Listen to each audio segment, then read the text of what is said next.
Guys, এই হাঁসটি মৌমাছির মতন ছদ্মবেশ ধরে চলে যায় মৌমাছির বাসা থেকে মধু চুরি করার জন্য।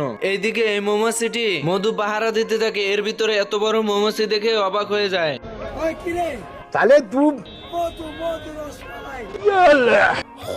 খাঁটি মাল। এরপর হাঁস সুযোগ বুঝে মৌমাছির বাসা থেকে মধু চুরি করে নিয়ে যায়। হাঁস তো মধু নিয়ে পালিয়ে যায়। এদিকে মৌমাছির দল মধু নিয়ে চলে আসে।